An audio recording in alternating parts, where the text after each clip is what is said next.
आप सभी का हार्दिक स्वागत है आपके अपने YouTube channel Haryana GK hub पर। आप सब कैसे हो? उम्मीद आप बहुत अच्छे होंगे। आने वाले एग्ज़ाम की भी तैयारी बेहतर तरीके से कर रहे होंगे। और आज अपनी यह क्लास नंबर 11 जिसमें हमने 10 क्लासें कवर कर ली हैं, हम जिसमें इंडिया जीके और हरियाणा जीके कवर करते हैं डेली। और आज अपनी ये क्लास नंबर 11 में भी अपनी हरियाणा जीके और इंडिया जीके कवर करेंगे। चलो स्टार्ट करते हैं अपनी आज की क्लास जय माँ सरस्वती का नाम लेकर के। और आज का अपना पहला क्वेश्चन क्या दिया गया है कि हरियाणा का अधिकांश भाग कैसा है अधिकांश है। हरियाणा का अधिकांश भाग मैदानी, इसका सही जवाब है मैदानी। और हरियाणा में पहला कागज़ का कारखाना किस वर्ष ये शुरू किया गया था, किस वर्ष लगाया गया था भाई? ये लगाया गया था 1929 में। और कहाँ पर लगाया गया था भाई? यमुनानगर में लगाया गया था, तभी आप इसको पेपर सिटी कहते हो। और हरियाणा में पहला कागज़ का कारखाना 1929 में शुरू किया गया था। और हरियाणा की सर्वप्रथम कागज़ इंडस्ट्रीज यमुनानगर ज़िले के जगाधरी शहर में शुरू की गई थी भाई। ये चीज़ याद कर लेना, 1929 में यमुनानगर ज़िले में। और यह हरियाणा के साथ साथ भारत की सबसे बड़ी और सबसे उत्तम गुणवत्ता के कागज़ बनाने वाली इंडस्ट्रीज है भाई। ठीक है, अगला क्वेश्चन अपना क्या है? हरियाणा में कपड़ा, कालीन और कंबल का शहर कौन सा भाई? ये तो सभी को पता होगा। कपड़ा कालीन से तो आप थोड़े पजल हो सकते हैं, लेकिन ये कंबल का शहर दे दिया तो उसको साथ में क्या हो जाएगा? पानीपत। ठीक है, और डिटेल में क्या है भाई? हरियाणा में कपड़ा, कालीन और कंबल का शहर पानीपत को कहा जाता है। पानीपत का नाम मेहनतकश कारीगरों की बदौलत से पूरे विश्व में प्रसिद्ध है भाई। और पानीपत को बुनकरों का शहर भी कहते हैं भाई। बुनकरों का शहर बोल दें या कपड़ा कालीन या कंबल का शहर, तो सबका आंसर पानीपत ही है भाई। ठीक है, आ जाओ आगे। अगला क्वेश्चन अपना क्या है? 1937 में हरियाणा में किस स्थान पर पहली कपड़ा मिल स्थापित की गई थी भाई? कहाँ पर की गई थी? ये की गई थी भिवानी ज़िले में। ठीक है, 1937 में गरोसिम में एक कपड़ा मिल, एक मिल नाम का एक पहला कपड़ा मिल स्थापित किया गया था भिवानी में। और यह मिल भिवानी में स्थापित की गई थी। और भिवानी के कपड़ा उद्योगों का केंद्र क्या था उस टाइम? दिल्ली। चलो भाई आगे आ जाओ। अगला क्वेश्चन क्या है? रोल्ट एक्ट किस वर्ष में पारित किया गया था? किस वर्ष में आया था भाई रोल्ट एक्ट, जिसमें ना कोई दलील, ना कोई वकील, ना कोई अपील? कब की ये बात? ये बात है 1919 की। राइट जवाब क्या अपना? 21 मार्च 1919 को। ठीक है, ये तारीख याद कर लेना, 21 मार्च। ठीक है, और रोल्ट एक्ट अधिनियम 21 मार्च 1919 में पारित किया गया था, जिसके बाद कांग्रेस के सभी सदस्यों में सदनों से इस्तीफा दे दिया था भाई। ठीक है, और इसके बाद ही ऑल इंडिया खिलाफत कमेटी का गठन किया गया। और इसके बाद ही कांग्रेस के असहयोग आंदोलन चला गया था भाई। ठीक है, 1920 में असहयोग आंदोलन चला था भाई। ठीक है, आगे आ जाओ। अगला क्या क्वेश्चन अपना? सीमा के किस क्षेत्र में नदी बहती है? किस में बहती है भाई?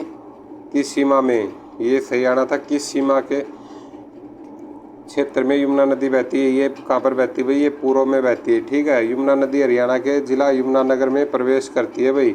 ठीक है, और ये हरियाणा में पूर्व दिशा में बहती है। यह 320 किलोमीटर लंबी सीमा बनाती है भाई। ठीक है, और पलवल जिले के हसनपुर गांव से यमुना नदी उत्तर प्रदेश में प्रवेश करती है भाई। और यमुना नदी की कुल लंबाई कितनी है? 1376 किलोमीटर। चलो भाई आगे आ जाओ। यमुना नदी से हर बार क्वेश्चन पूछ लेता है, इसको अच्छे से याद कर लेना। और हरियाणा में गर्मी का मौसम कब से कब तक होता है भाई? कब से कब तक होता है? सही जवाब क्या अपना? वैसे तो देखा जाए तो अप्रैल से स्टार्ट हो जाती है और सितंबर तक रहती है भाई। ठीक है, लेकिन एचएससी ने माना है अप्रैल से जून, क्योंकि फिर इनके बाद है ना जुलाई से सितंबर में तो बारिश शुरू हो जाती है। कभी गर्मी, कभी थोड़ा सा टेम्परेचर नीचे ऊपर ऐसे चलता रहता है, लेकिन ज़्यादातर गर्मी अप्रैल से जून महीने में होती है भाई। ठीक है, इसको अच्छे से याद कर लेना। और इसके डिटेल में क्या बताया गया है भाई? हरियाणा में गर्मी का मौसम अप्रैल से जून में ज़्यादा होता है भाई। और अप्रैल से जून महीनों के बीच ना हरियाणा का तापमान कितना है? 40 से 48 सेंटीग्रेड या मीटर तक पहुंच जाता है भाई। ठीक है, जो सामान्य से ज़्यादा है। और मार्च अप्रैल से लेकर 21 जून तक सूर्य धरती के करीब आता जाता है। जिस प्रकार इन महीनों में हरियाणा में गर्मी होती है भाई। ठीक है, और 21 जून के बाद वापस भूमध्य रेखा की तरफ जाने लग जाता है। ठीक है, और अगला क्वेश्चन क्या है भाई अपना, भैंस की सबसे अधिक आबादी कहाँ पाई जाती है भाई? भैंस की सबसे अधिक आबादी ये पाई जाती है इस क्वेश्चन के अनुसार से तो है भिवानी। लेकिन आपसे मैं एक और बता देता हूँ, नया जो सर्वे का आंकड़ा आया है, सबसे ज़्यादा भैंस है ना हिसार में है। सबसे ज़्यादा भैंस कहाँ पर है? हिसार में। और 2 नंबर पर कहाँ है? जींद में। ठीक है भाई, ये आंकड़ा याद कर लेना, क्योंकि ये तो 2019 के कलरक के पेपर में आया हुआ था। उस टाइम अपना ये भिवानी दे रखा था इन्होंने, लेकिन अब डिटेल में भी देख लेते हैं क्या है। भैंस की सबसे अधिक आबादी भिवानी ज़िले में पाई जाती है, परंतु सबसे अधिक दूध देने वाली जो मुर्रा भैंस जींद जिले में पाए जाते हैं। प्रति व्यक्ति दूध उपलब्धता में पंजाब के बाद हरियाणा का दूसरा स्थान है। ये तो सही बात है, तो चलो ये इसमें बता भी दिया था नोट। वर्तमान में भैंस सबसे ज़्यादा हिसार में है। चलो भाई अगला क्वेश्चन क्या अपना, हरियाणा में बेनेटन समूह की एक शाखा है जो जूते, कपड़ा, बैग आदि का उत्पादन करती है। वह स्थान क्या है भाई? वो कौन सा स्थान है? ये है गुरुग्राम। ठीक है, और गुरुग्राम हरियाणा का औद्योगिक और वितरित केंद्र है, और यहाँ अनेक प्रकार के औद्योगिक क्षेत्र हैं भाई। ठीक है, और गुरुग्राम को ना बहुत से नामों से जानते हैं। ठीक है, सिटी, मिलेनियम सिटी, ये आदि नाम, बहुत ज़्यादा नाम है गुरुग्राम के। चलो भाई आगे क्या अपने, और आज साथ में क्या करेंगे, भूगर्भिक जो अपनी संरचना है, झीलें, नदियां, बांध, नहरें, सिंचाई परियोजना जो अपने हरियाणा की, वो सब इसमें हम क्वेश्चनों के माध्यम से कवर कर लेंगे भाई। और आज सबसे पहले अपना पहला क्वेश्चन क्या है, मारकंडा नदी प्रमुख रूप से किस जिले में बहती है भाई? किस जिले में बहती है मारकंडा? ये बहती है भाई कुरुक्षेत्र, और कुरुक्षेत्र के पास शाहबाद के पास। ठीक है, और इसमें और क्या बताया गया, मारकंडा नदी का प्राचीन नाम क्या था? अरुणा। ये याद कर लेना, ये क्योंकि ये कई बार एग्जाम में पूछा गया है। मारकंडा नदी का प्राचीन नाम क्या था? अरुणा। और हरियाणा राज्य में मारकंडा नदी घग्गर नदी की सहायक नदी है भाई। इसकी ये जो मारकंडा नदी है घग्गर नदी की सहायक नदी है, और कुरुक्षेत्र जिले के शाहबाद शहर से होकर मारकंडा नदी बहती है भाई। ठीक है, चलो शाबाश, आगे आ जाओ भाई। और सभी दोस्तों से एक रिक्वेस्ट है भाई, प्लीज़ अपना सेशन ना शेयर कर दिया करो, इसमें कोई शर्माने की बात नहीं है भाई। ठीक है, अपने परिवार में जितने ज़्यादा बंदे होंगे आपको भी खुशी होगी, हमें भी खुशी होगी। चलो भाई आगे आ जाओ, बस आपसे ये छोटी सी रिक्वेस्ट है भाई, यही चीज़ मांगते हैं तो। और चलो भाई कोई बात नहीं, आगे आ जाओ। अपना अगला क्वेश्चन क्या है, निम्न में से कौन सी हरियाणा की झील नहीं है? कौन सी नहीं है भाई? कोटला झील है, ये कोटला झील, दमदमा झील भी है, खलीलपुर झील भी है, और ये कौन सी नहीं है? चिल्का झील। ये कहाँ पर है? उड़ीसा में है भाई, ये खारे पानी की झील है। ठीक है, और आगे क्या डिटेल में क्या है, चिल्का झील हरियाणा में नहीं है, और यह झील उड़ीसा प्रदेश में समुद्री प्रवाही जल से बनी एक झील है, और यह भारत की सबसे बड़ी और विश्व की सबसे बड़ी समुद्री झील है, और इसमें चिल्का झील के नाम से भी जाना जाता है, चिलिका। और इसमें झींगा उत्पादन होता है भाई सबसे ज़्यादा चिल्का झील में। चलो भाई अगला क्वेश्चन क्या अपना, मारकंडा नदी कहाँ से निकलती है? कहाँ से निकलती है भाई? ये निकलती है शिवालिक पहाड़ियों से। मारकंडा नदी है ना हिमाचल प्रदेश के शिवालिक पहाड़ियों के नाहन से निकलती है भाई। नाहन ये जिला है हिमाचल प्रदेश में। और चलो भाई अगला प्रश्न क्या अपना,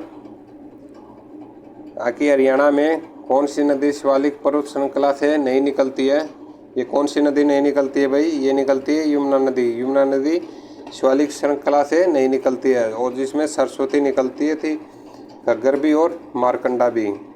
और अभी इसके बारे में देख लेते हैं क्या है। यमुना नदी है ना उत्तराखंड के गढ़वाल हिमालय के बंदरपूछ नामक स्थान से निकलती है, और इसकी कुल लंबाई कितनी 1376 किलोमीटर है, और हरियाणा में 320 किलोमीटर है भाई इसकी लंबाई।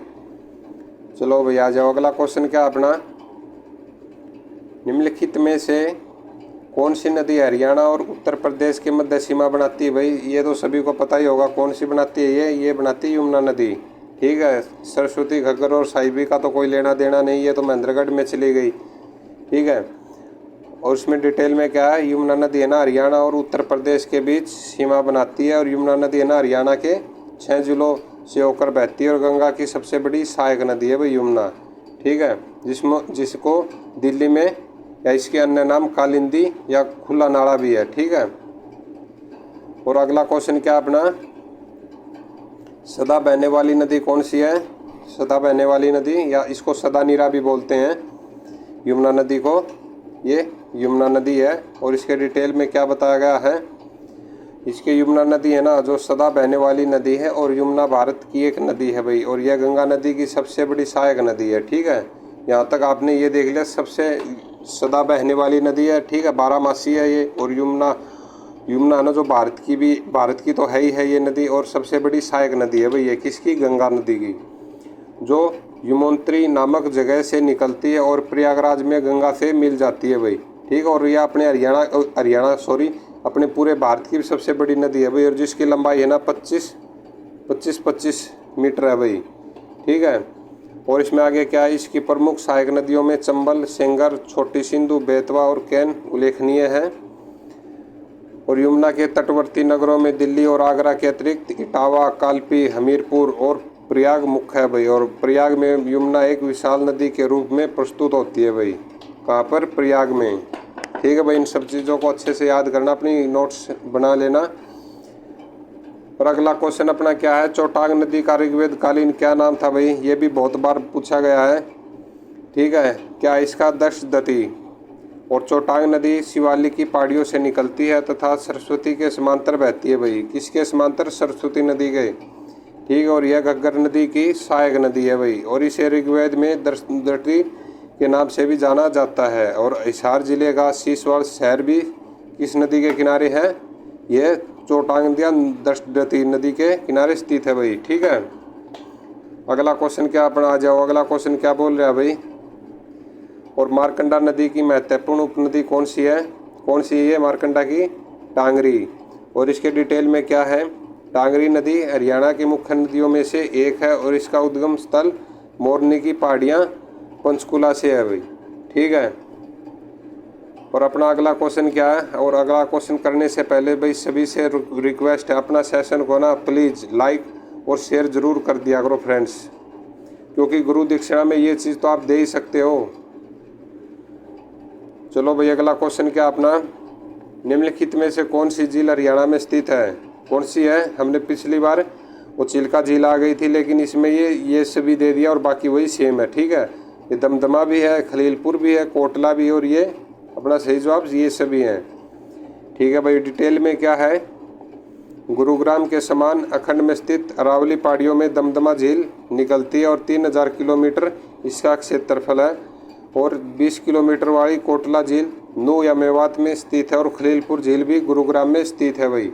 ठीक है, और हमने 2 या 3 दिन पहले ही जो ये अपनी है ये दमदमा झील के बारे में पूरा डिटेल से भी पढ़ा हुआ, जो अपनी करंट अफेयर की सीरीज आती है डेली, उसको भी आप ज़रूर देखा करो, क्योंकि आप भी एग्ज़ाम के लिए बहुत ही हेल्पफुल होती है। और हम उसमें वही क्वेश्चन लेके आते हैं जो मोस्ट इंपॉर्टेंट होते हैं, जो आने वाले एग्ज़ाम में ना उनके चांस होते हैं, हम वही क्वेश्चन करवाते हैं।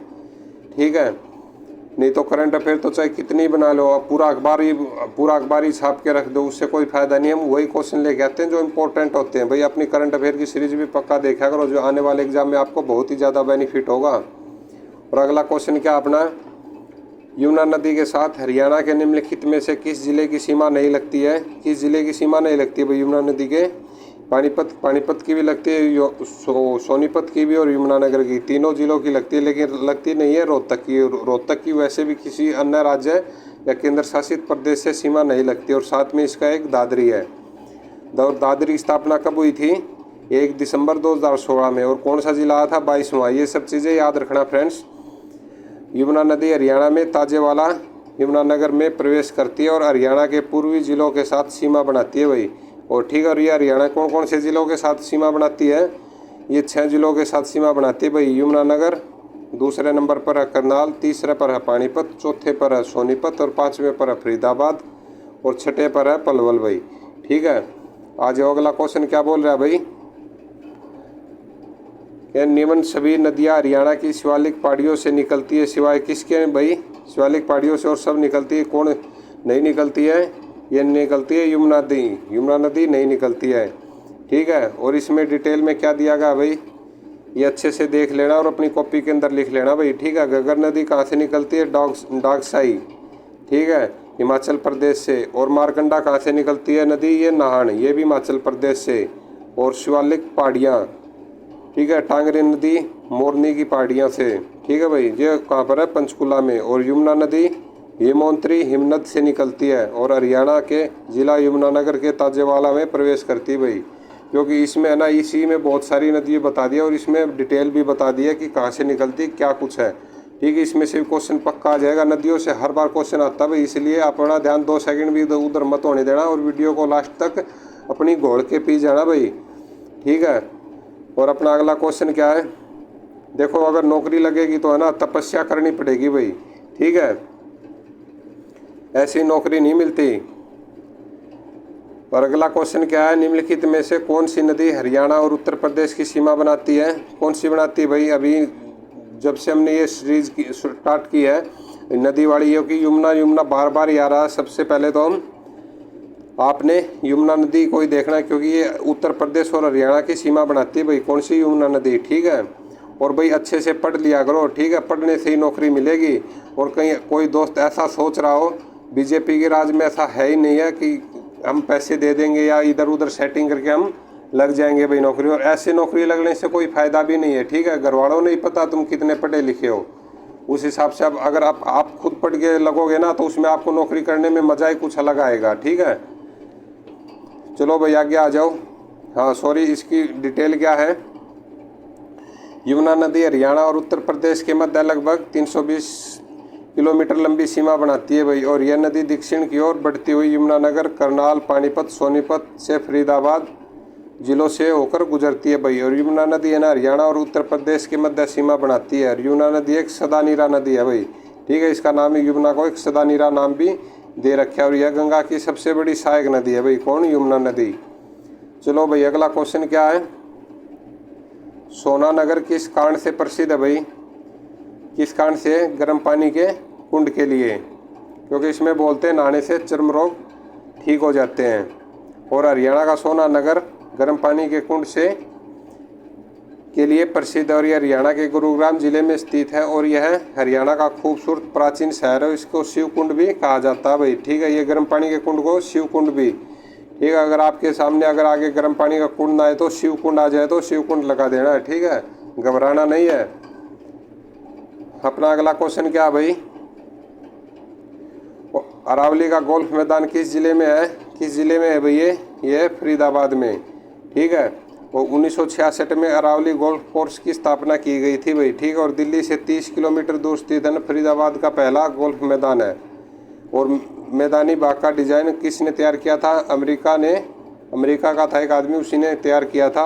और गोल्फ कोर्स इमारत का डिज़ाइन मैसूर वास्तविक जोश बैलेंस टीम ने तैयार किया था भाई, ठीक है। चलो भाई आगे आ जाओ। अगला क्वेश्चन क्या अपना, कि जूही नहर द्वारा प्रमुख किन जिलों में सिंचाई होती है? किन जिलों में सिंचाई होती है भाई? कहाँ पर होती है? होती है भिवानी में। और आप इस वीडियो को अच्छे से ना देख के, सभी वीडियो को अच्छे से देखोगे ना लास्ट तक, तो आपको है ना एग्जाम में अपने आप को ये लगेगा नहीं भाई मेरी बहुत अच्छी तैयारी है भाई, ठीक है। और इसके डिटेल में क्या भाई, जूही नहर को भाखड़ा नहर से निकाला गया है। और इस नहर से भिवानी के ऊंचे क्षेत्रों की सिंचाई की जाती है भाई। और इसकी कुल लंबाई कितनी? 170 किलोमीटर, ठीक है। आ जाओ भाई अगला क्वेश्चन क्या अपना, निम्नलिखित में से किस नदी का उद्गम अरावली की पहाड़ियों में नहीं है? किसका नहीं है भाई अरावली की पहाड़ियों में? ये साहिबी, दोवन और इंदौरी का इनका तो है, लेकिन किसका नहीं है? चेनाब नदी का, ठीक है। और चेनाब नदी सतलज नदी की एक सहायक नदी है। इसके ऊपरी पहुंच के कारण से चंद्रभागा के नाम से भी जाना जाता है। और यह जम्मू और कश्मीर के जम्मू क्षेत्र में होकर पंजाब, पाकिस्तान के मैदानी इलाकों में बहती है भाई, कौन सी? चेनाब नदी। इसको अच्छे से याद कर लेना भाई। अपना अगला क्वेश्चन क्या भाई, कि किसको भारत में मिनी क्यूबा कहा जाता है? क्योंकि इस क्षेत्र से बड़ी संख्या में मुक्केबाज आते हैं। हरियाणा पुलिस कांस्टेबल 2018 में क्वेश्चन पूछा गया था भाई, क्योंकि इसने हरियाणा को शब्द को हटा दिया, यहाँ भारत जोड़ दिया। ये कहाँ पर है? भिवानी में, हरियाणा में, ठीक है। चाहे कुछ भी बोल दो लेकिन रहना भिवानी है, ठीक है। और इसके डिटेल में क्या है कि भिवानी जिले की स्थापना कब हुई थी? 22 दिसंबर 1972 में हुई थी। और हरियाणा में दक्षिण पश्चिम में स्थित है ये भाई। और यह हरियाणा के सबसे नीचे स्तर के जिलों में आता है। भिवानी जिले का ना मिलने के बाद ये पता नहीं भाई क्या, क्योंकि इस क्षेत्र में बड़ी संख्या में मुक्केबाज आते हैं भाई, थोड़ा सा मिसप्रिंट हो गया है। कोई नहीं, बस 1-2 क्वेश्चन है उसके बाद साफ है। और अरावली पहाड़ी के दक्षिणी भाग को स्थानीय रूप में किस नाम से जाना जाता है भाई? किस रूप में जाना जाता है? अरावली जो पहाड़ी है दक्षिणी भाग अपने हरियाणा में, वो जाना जाता है मेवात की पहाड़ियों से। आप भी अपने जो है ना ये सेटिंग में जा कर के उसमें 360 प्रिंट कर लोगे ना, आपको साफ दिखाई देगा। ठीक है, आ जाओ भाई आगे। इसमें डिटेल में क्या है? अरावली पहाड़ियों के दक्षिण भाग को स्थानीय रूप में मेवात की पहाड़ियों के नाम से जाना जाता है भाई। और अपना अगला क्वेश्चन क्या है? ऐतिहासिक नगर रानिया किस जिले में है भाई? किस जिले में है रानिया? ये रानिया भाई सिरसा में। ठीक है, ऐतिहासिक नगर रानिया हरियाणा के सिरसा जिले में स्थित है भाई। और अगला क्वेश्चन क्या है? हरियाणा में सबसे अधिक साक्षरता वाला जिला कौन सा है? सबसे ज़्यादा कौन? कल भी हमने अपनी ये जो क्लास के बीच में आया था ये क्वेश्चन, क्योंकि 2-3 बार आया, आज भी एक पहली बार ही आया है, ये है गुरुग्राम। ठीक है, इसको अच्छे से याद कर लेना फ्रेंड्स। और इसके डिटेल में क्या है कि हरियाणा में सबसे साक्षरता वाला जिला गुरुग्राम है। और गुरुग्राम में कुल कितनी है? 84.44% और पुरुष साक्षरता दर 90.3% और महिला की कितनी है? 77.6%। ठीक है भाई, आ जाओ अगला क्वेश्चन क्या अपना? कि निम्नलिखित में से कौन सा एक उन 5 गांवों में से एक है जो युधिष्ठिर दुर्योधन से मांगना चाहते थे? कौन सा था भाइयों? ये था सोनपत, जो सोनीपत के नाम से भी जाना जाता है। सोनीपत को मांग रहा था भाइयों, लेकिन उसने नहीं दिया। आगे तो जो आपको अंजाम हुआ उसका पता ही होगा आपने। उपयुक्त में से सोनीपत उन 5 गांवों में से एक है जो युधिष्ठिर दुर्योधन से मांगना चाहते थे। वह 5 गांव हैं इंद्रप्रस्थ, बागपत, सोनप्रस्थ, पानप्रस्थ और तिलपत। ठीक है भाई। फिर उसका बाद में तो सॉन्ग नहीं है कि ठुकरा के मेरा प्यार मेरा इंतकाम देखोगी, तो उन्होंने नहीं दिया, तो अभी इंतकाम तो आप उन्होंने देखना ही था फिर। चलो जैसा भी है। अगला क्वेश्चन क्या अपना? हरियाणा पंचायत राज अधिनियम वर्ष में जारी किया गया था। कब किया गया था भाई? ये किया गया था 22 अप्रैल 1994 को भाई। ठीक है, और हरियाणा पंचायत राज अधिनियम 22 अप्रैल 1994 को लागू किया गया था। ठीक है भाई, अगला क्वेश्चन क्या अपना? पश्चिमी यमुना नहर किस स्थान से यमुना नदी से निकाली गई है? कहाँ से निकाली गई है भाई? यमुनानगर से। ये निकाली गई ताजावाड़े से भाई। और पश्चिमी यमुना नहर यमुना नदी से ताजेवाड़ा बांध के पश्चिमी किनारे से निकाली गई। जो पश्चिमी यमुना नहर है ना, वो ताजेवाड़ा बांध से निकाली गई है भाई। ठीक है, अपना अगला क्वेश्चन क्या है? हरियाणा और उत्तर प्रदेश राज्यों के मध्य यह नदी प्राकृतिक सीमा बनाती है। देख लो भाई, ये कितनी बार ये क्वेश्चन आ गया नदियों के इसमें। ये क्वेश्चन बहुत इंपॉर्टेंट है भाई। ठीक है, तो ये अपनी कौन सी है? यमुना नदी। हरियाणा और उत्तर प्रदेश राज्यों के मध्य यमुना नदी प्राकृतिक रोधिका सीमा है। यमुना नदी हरियाणा और उत्तर प्रदेश राज्यों की सीमा निर्धारित करती है भाई। ठीक है, और हरियाणा राज्य से यमुना नदी की लंबाई कितनी है? 320 किलोमीटर।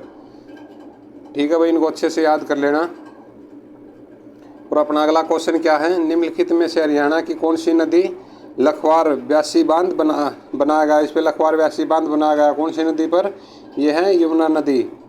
ठीक है, और इसमें क्या डिटेल में? हरियाणा की जो यमुना नदी पर लखवार व्यासी बांध बनाया गया है। लखवार बांध परियोजना से हरियाणा के करीब 1200 क्यूसेक अतिरिक्त पानी प्रतिदिन मिलेगा और यह पानी ताजेवाड़ा बांध से यमुना नदी में छोड़ा जाएगा भाई।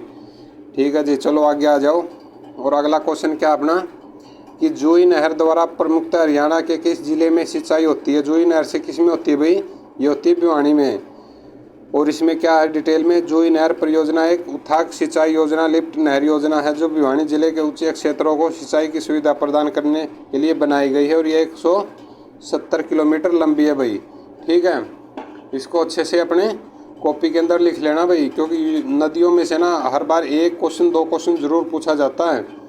ठीक है, और ये आपके सामने क्वेश्चन आ भी रहे हैं जिससे आपको आइडिया भी हो जाएगा। और अगला क्वेश्चन अपना, यमुना हरियाणा में किस जिले में प्रवेश करती है भाई? ये तो सभी को पता होगा, यमुनानगर में प्रवेश करती है। यमुना नदी ताजेवाला के उत्तर में कलेसर समीप हरियाणा के यमुनानगर जिले से राज्य की सीमा में प्रवेश करती है और पलवल जिले के हसनपुर स्थान से पूर्व मुड़कर उत्तर प्रदेश राज्य के सीमा में जाती है भाई। और यह यमुनानगर पानीपत, पलवल, करनाल, सोनीपत और फरीदाबाद जिलों में बहती है तथा हरियाणा को उत्तर प्रदेश से अलग करती है भाई। ये 6 जिले है, ठीक है। चलो भैया आगे आ जाओ। अगला क्वेश्चन क्या अपना, नारनौल किसके खनन के लिए प्रसिद्ध है भाई? किसके खनन के लिए है? स्लेट है, लो एशक, जिप्सम, चूना पत्थर। अपना सही आंसर है ये लो एशक के लिए प्रसिद्ध है भाई। नारनौल लो एशक और कॉपर एशक के लिए प्रसिद्ध है, ठीक है भाई। अगला क्वेश्चन क्या है जो बड़े ये है फरीदाबाद में, ठीक है। और बड़खल झील एक प्राकृतिक झील है जो कि हरियाणा राज्य के फरीदाबाद जिले में स्थित है और इसके पास अरावली पर्वत श्रृंखला है और झील में पर्यटक जल क्रीड़ाओं का आनंद ले सकते हैं। यहाँ से थोड़ी दूर पर बड़खल गांव है भाई और 1947 में इसकी स्थापना की गई थी भाई, ठीक है, नहीं बनाया गया था। अगला क्वेश्चन क्या अपना, बड़खल झील हरियाणा में किस जिले में स्थित है? ये फिर देख लो, वही क्वेश्चन फिर आ गया, फरीदाबाद में, ठीक है। और बड़खल झील हरियाणा के फरीदाबाद में स्थित है और यह एक प्राकृतिक झील है, अरावली की पहाड़ियों से घिरी हुई है ये और 216 एकड़ में फैली हुई है, ठीक है। और यहाँ सबसे ज़्यादा पर्यटक आते हैं भाई। चलो भाई आगे आ जाओ। ताजेवाला नामक स्थान से हरियाणा की कौन सी नदी निकाली गई है? सभी को पता होगा, अभी बस 5 क्वेश्चन जस्ट अभी पढ़ के आए थे पहले ही। ये कौन सी है? पश्चिमी यमुना नहर, ठीक है भाई। और इसके डिटेल में क्या है कि हरियाणा के ताजेवाला बैराज नामक स्थान से यमुना निकाली गई है, यमुना नहर।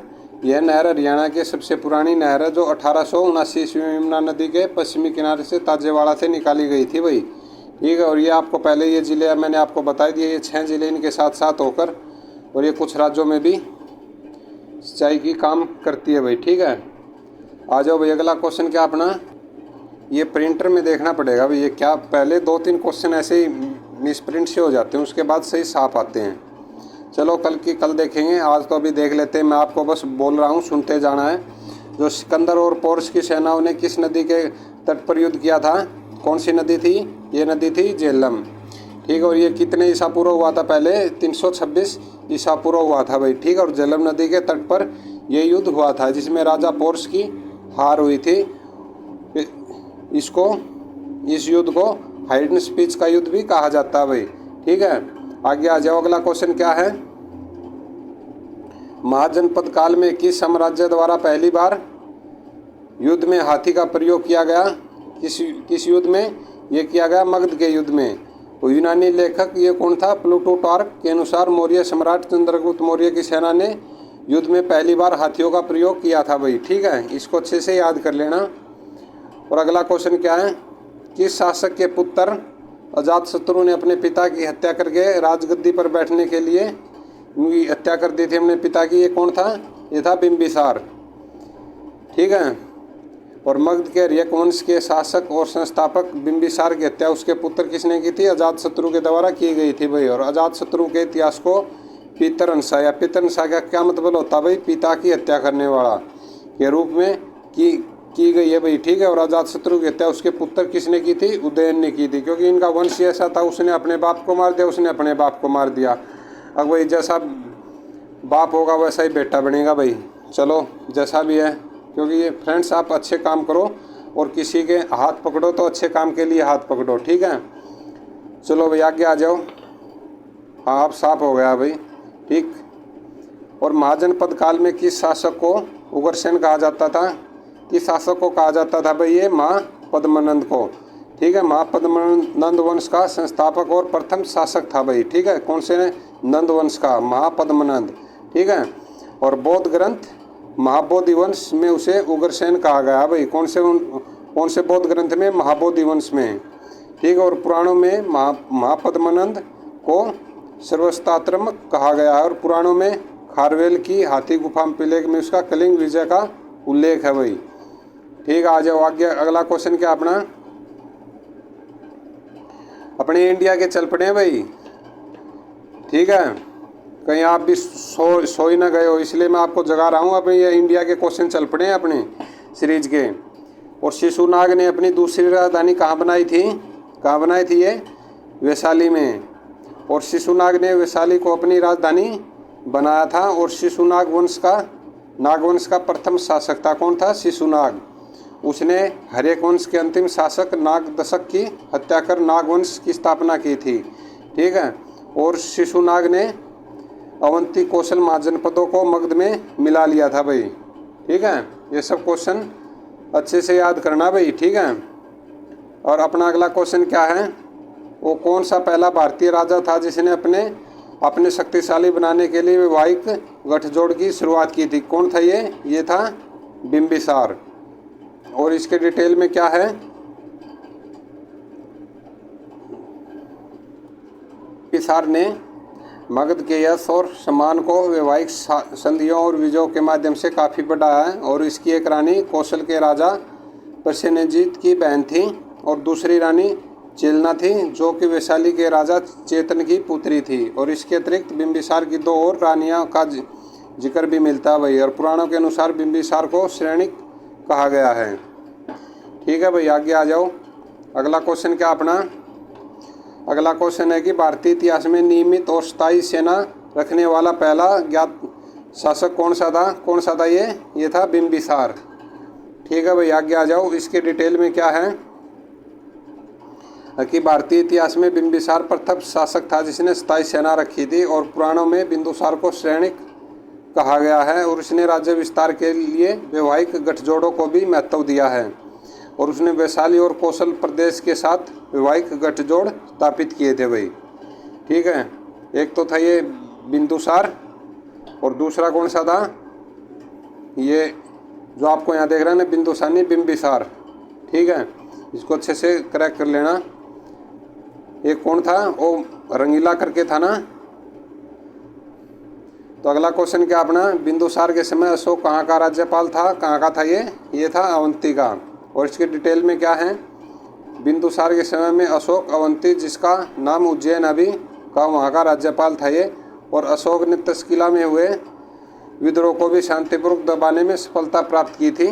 और अशोक ने 273 ईसा पूर्व बिंदुसार की मृत्यु के बाद मौर्य साम्राज्य का शासक बना था भाई, ठीक है।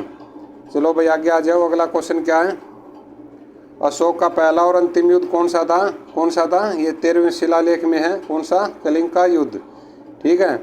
और सम्राट अशोक ने अपने शासन के 8वें वर्ष 261 ईसा पूर्व में कलिंग पर आक्रमण किया। और इस युद्ध में अशोक विजय रहा भाई, ठीक है। और उसके कलिंग और मौर्य साम्राज्य का अंग बना लिया। और यह युद्ध अशोक का पहला और अंतिम युद्ध था, ठीक है।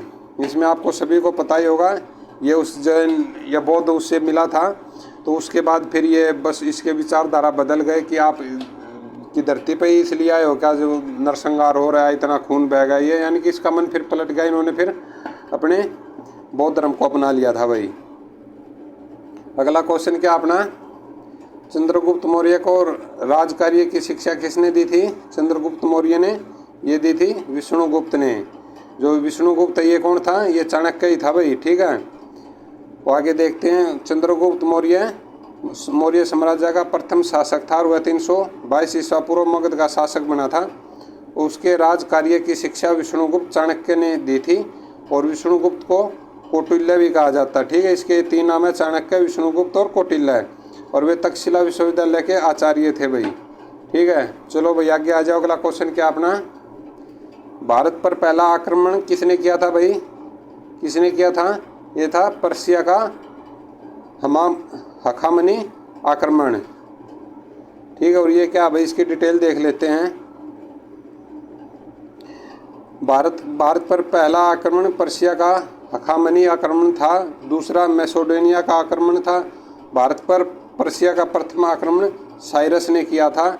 और इस आक्रमण ने ना भारत और पश्चिम एशिया के बीच संस्कृति आदान प्रदान शुरू हो गया था। और सिकंदर ने वर्ष 326 ईसा पूर्व भारत पर आक्रमण किया था। सिकंदर ने कब किया था? 326 ईसा पूर्व। चलो भाई आगे आ जाओ। अगला क्वेश्चन क्या है,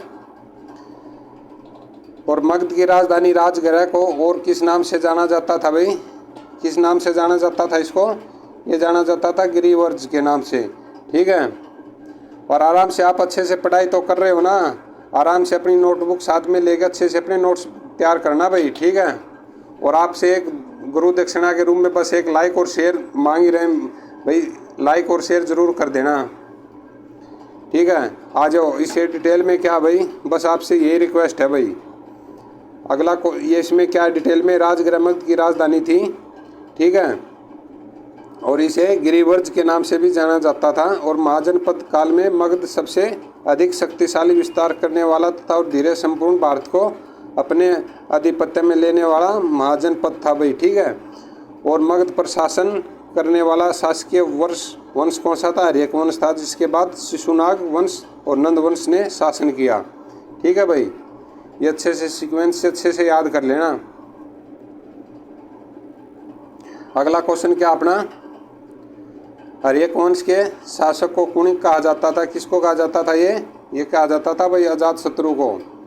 ठीक है, इसमें देखते हैं, और अजातशत्रु को कुणिक भी कहा गया है। और 493 ईसा पूर्व में अजातशत्रु ने अपने पिता बिंदुसार की हत्या करके शासन प्राप्त किया था भाई। और अजातशत्रु ने राज्य विस्तार के लिए युद्ध विजय को अपनाया। ठीक है, और अजातशत्रु की हत्या भी उसके पुत्र उदयन ने की थी भाई। ठीक है, ये हम पहले पढ़ भी चुके हैं और अब भी पढ़ लिया, अच्छे से याद भी हो जाएगा अब आपको। और किस वर्ष अशोक को भारतीय इतिहास का सर्वश्रेष्ठ शासक माना गया भाई? किसके कारण? इतिहास में ये धम्म के कारण। ठीक है, आगे आ जाओ भाई। इसमें क्या है? इसमें बात बताया गया जो धम्म नीति को लेकर अशोक है ना सर्वाधिक प्रसिद्ध है। और अपनी प्रजा के नैतिक उत्थान के लिए अशोक ने एक संहिता प्रस्तुत की, जिसे उसके अभिलेखों में धम्म कहा गया भाई। अशोक द्वारा धम्म की जो परिभाषा दी गई है वह राहुलोवाद संयुक्त से ली गई है भाई। ठीक है, कहाँ से ली गई है धम्म की परिभाषा? राहुलोवाद से। ठीक है, चलो भाई आगे आ जाओ। और चंद्रगुप्त मौर्य ने किस यूनानी राजा की पुत्री से विवाह किया था भाई? कौन था ये? चंद्रगुप्त ने मौर्य ने ये सेल्यूकस निकेटर की पुत्री से विवाह किया था। और आपने कभी सीरियल देखा होगा, क्योंकि अपने जो यहाँ के रहने वाले थे और वहाँ की वो थोड़ा अंग्रेज टाइप में सी थी, वो भी आपको इसमें कहीं होगा तो आगे। उसका नाम क्या था? हेलेना। और वो वैसे तो उसके यानी कि विनाश के लिए खुश थी भाई। चलो आगे देखते हैं क्या कहानी में। और चंद्रगुप्त मौर्य ने सेल्यूकस निकेटर के साथ युद्ध किया, और जिसमें वह विजय हुआ। और सेल्यूकस निकेटर ने हार के बाद एक संधि की, और इसमें कुछ क्षेत्र का अधिकार चंद्रगुप्त को मिल गया। और सेल्यूकस निकेटर ने अपनी पुत्री, क्या नाम था इसका? हेलेना का विवाह भी चंद्रगुप्त के साथ किया था। ठीक है, अगला क्वेश्चन क्या अपना, सुदर्शन झील का निर्माण किसने करवाया था? ये किसने करवाया था? ये करवाया था पुष्यगुप्त ने। और सुदर्शन झील का निर्माण पुष्यगुप्त ने करवाया था। और वह चंद्रगुप्त मौर्य का सौराष्ट्र प्रदेश में राज्यपाल के रूप में कार्य कर रहा था भाई। ठीक है, आगे आ जाओ। अगला क्वेश्चन क्या अपना, अगला, चिन्हित सिक्कों को पंचमार्क सिक्कों का नाम किसके द्वारा दिया गया? किसके द्वारा दिया गया?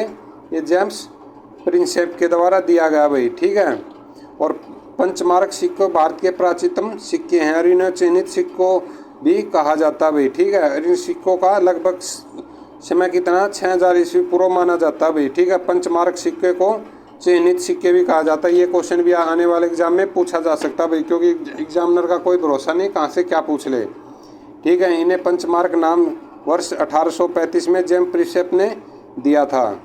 ठीक है भाई, आगे आ जाओ। अगला क्वेश्चन क्या है, और ये गारंटी है भाई आपको, है ना, जो ये क्लास पूरी देख लेगा और जो डेली अपनी रिवाइज करता रहेगा ना, ये कि आपकी मिजाल है कि आपको हरियाणा और इंडिया की जीके में से आपका नंबर कट जाए, ऐसा हो ही नहीं सकता है। ठीक है, और अच्छे से अपना ध्यान लगा के भाई पढ़ते रहना जब तक आपको अपना मुकाम हासिल ना हो जाए। ठीक है, और महाजनपद काल में गांधार की राजधानी कौन सी थी? ये कौन सी थी?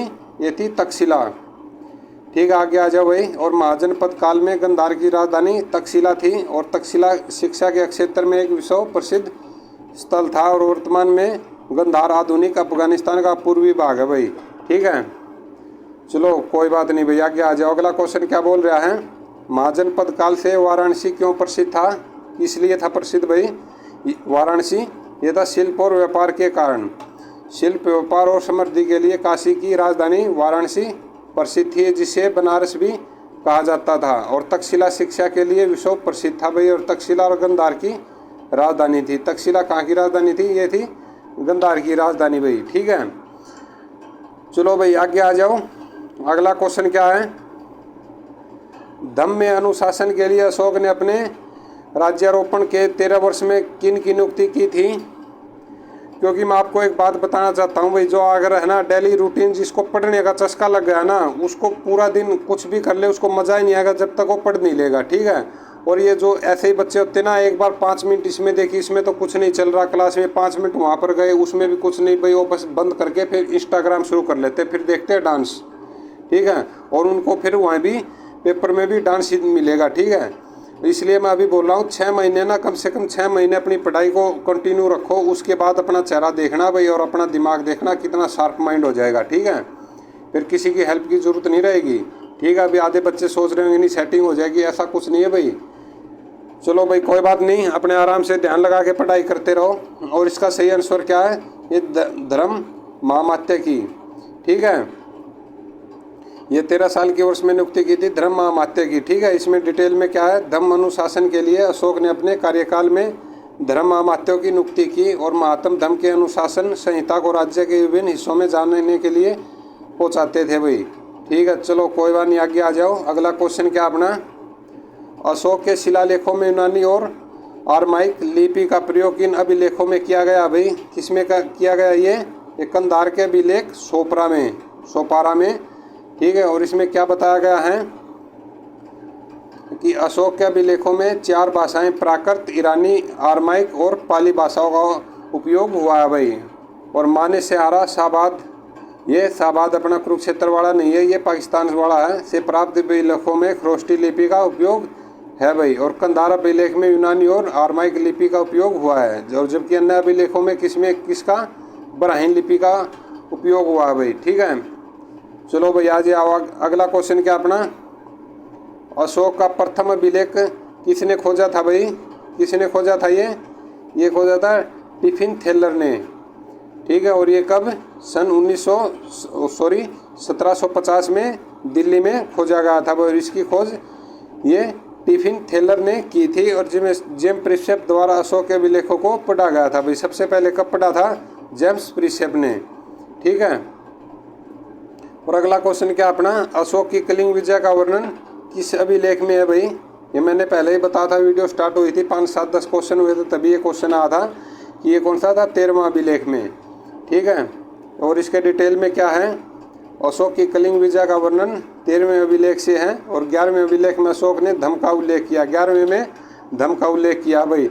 और द्वितीय अभिलेख में अशोक ने केरल पुत्र, चोल, पांड्या, सतीय पुत्र आदि का उल्लेख किया भाई, ठीक है, द्वितीय अभिलेख में। और तृतीय अभिलेख में अशोक ने राजयुक्त प्रादेशिक नगर के अधिकारियों और उनके कार्यों का उल्लेख किया भाई, ठीक है। चलो आ जाओ भाई, अगला क्वेश्चन अपना क्या है, यूनानी ग्रंथों में एंड्रोकोट्स किसको कहा गया है, किसको कहा गया है ये भाई, ये क्वेश्चन भी बहुत बार आया, इंपॉर्टेंट क्वेश्चन है, ये चंद्रगुप्त मौर्य को कहा गया भाई, ठीक है। और इसके डिटेल में क्या है, यूनानी ग्रंथों में एंट्रोकोट्स चंद्रगुप्त को कहा गया है। और चंद्रगुप्त मौर्य 322 ईस्वा पूर्व मगध का शासक बना था भाई। और उसने यूनानी शासक सेलुकस निकेटर की पुत्री थी हेलेना से विवाह किया। और सेलुकस ने अपना दूत मैक्सिमनीज चंद्रगुप्त मौर्य के दरबार में भेजा था। और जो ये आप देख रहे हो ना, इतनी सी लाइन है ना, ये बहुत बार क्वेश्चन में आ चुकी है भाई, ठीक है। कि चंद्रगुप्त के दरबार में सेलुकस निकेटर ने दूत कौन सा भेजा, मैक्सिमनीज, ये सब करके है ना, ये क्वेश्चन आया हुआ भाई, इसको अच्छे से देख लेना। सेलुकस ने अपना दूत को, क्या नाम था, मैक्सिमनीज को कहाँ चंद्रगुप्त मौर्य के दरबार में भेजा था, ठीक है भाई, मैक्सथनीज, ठीक है। आराम से पढ़ते रहना भाई और अपने नोट्स जरूर बनाते रहना। और चंद्रगुप्त मौर्य के बाद राजगद्दी पर कौन बैठा था भाई, कौन बैठा था, इसका लड़का कौन सा था, ये था बिंदुसार।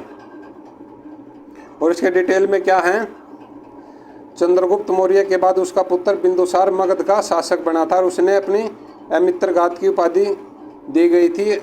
अमित्रघात का अर्थ होता है शत्रुओं का नाश करने वाला। इसे राजगृह को मगध की राजधानी बनाया था भाई, ठीक है, इसने राजगृह को बनाया था भाई अपने मगध की राजधानी।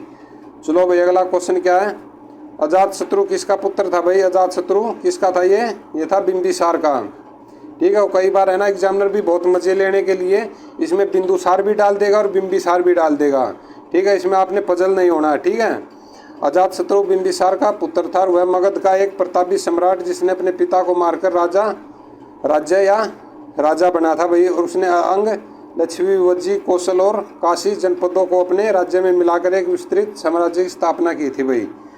चलो भाई ठीक, आगे आ जाओ। अगला क्वेश्चन क्या अपना कि सम्राट अशोक खालिस्तान के राजकुल से थे। कौन से थे ये मौर्य के थे भाई। ठीक है, आगे आ जाओ भैया। इसमें डिटेल में क्या है, सम्राट अशोक मौर्य राजकुल के थे और सम्राट अशोक का पूरा नाम क्या था, देवानाप्रिय अशोक मौर्य। ठीक है भाई, ये भी बहुत बार पूछा गया है। ठीक है, मैं आपको बस हाइलाइट्स करके बता देता हूँ भाई, ये पहले पूछे गए हैं। और वह 269 से 332 ईसा पूर्व मगध का शासक था भाई। और सम्राट अशोक को चक्रवर्ती सम्राट अशोक कहा जाता है, जिसका अर्थ क्या है, सम्राटों का सम्राट। और वह स्थान भारत में केवल सम्राट अशोक को ही प्राप्त है भाई ये। ठीक है, आगे आ जाओ भाई। अगला क्वेश्चन क्या बोल रहा है, कौटिल्य के लिए गांव खालिस्तान की जनसंख्या वाला एक मानवीय व्यवस्था है। कौन सा है ये, 100 से 500 वाला। चलो भाई इस क्वेश्चन की डिटेल देखते हैं क्या बताया है। कौटिल्य के लिए गांव 100 से 500 की जनसंख्या वाला एक मानवीय व्यवस्था है। ठीक है, और चाणक्य चंद्रगुप्त मौर्य के महामंत्री थे। इन्होंने कौटिल्य नाम से भी जाना जाता भाई। बहुत दिमाग वाला था भाई ये, वाकई में सैल्यूट है इस आदमी को तो, यानी कि बहुत टेढ़ा खोपड़ी का आदमी था ये चाणक्य। और वे तक्षशिला विश्वविद्यालय के आचार्य थे और अर्थशास्त्र नामक ग्रंथ, राजनीति, अर्थनीति, कृषि, समाज नीति आदि का इन्होंने महान ग्रंथ चाणक्य द्वारा रचित है भाई। ठीक है, और आपसे कई बार ये भी क्वेश्चन पूछा गया है, ये राजनीति है ना जो चाणक्य ने लिखी थी, इसका क्या अर्थ होता है, इसका अर्थ है प्रशासन से। और अर्थशास्त्र मौर्यकालीन भारतीय समाज का दर्पण माना जाता है भाई। चलो भाई आ जाओ। अगला क्वेश्चन क्या अपना, अगला क्वेश्चन अपना कि किस नदी के तट पर सिकंदर और पोरस के बीच यानी कि युद्ध हुआ था, ये हुआ था झेलम में। और सन कौन सा था, मई 326 ईसा पूर्व भाई। ठीक है, और ये सबको आपको पता है, झेलम की नदी पर युद्ध हुआ था। और पूर्व में यह लड़ाई झेलम नदी के तट पर हुई थी। और सिकंदर मान की सेना हिंदुकुश के पहाड़ों को पार करती हुई भारत में पहुंच गई थी भाई।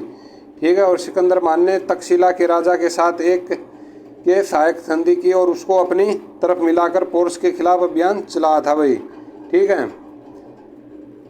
अगला क्वेश्चन क्या है, यानी कि अपने भारत के जितने भी आदमी थे ना, या भाई जो राजा थे या कोई भी थी जिसको ऊंचा पद मिला हुआ था, यानी कि सब मारे गए लोभ लालच के। और अंग्रेजों ने भी ऐसा ही किया, बड़े राजा और इनको बस लोभ लालच दे करके किसी की पेंशन दे दी, किसी को ऐसा करके, यानी कि मारे सब ऐसे ही लोभ है, क्योंकि लोभ में ही तो फंसता है ना आदमी। चलो कोई बात नहीं, आ जाओ आगे। अगला क्वेश्चन क्या अपना, 483 ईसा पूर्व में प्रथम बौद्ध संगति राजगृह हुई थी और इसकी अध्यक्षता किसने की थी, यानी कि आप ये प्रथम बौद्ध संगति की बात कर रहा है, इसकी अध्यक्षता की थी महाकश्यप ने। ठीक है भाई, और प्रथम बौद्ध संगति महात्मा बुद्ध के परिनिर्वाण के अगले वर्ष 483 से 482 ईसा पूर्व हुई थी। और यह संगति मगध सम्राट अजातशत्रु द्वारा राजगृह में आहूत की गई थी। और इस समिति की अध्यक्षता किसने की थी, महाकश्यप ने।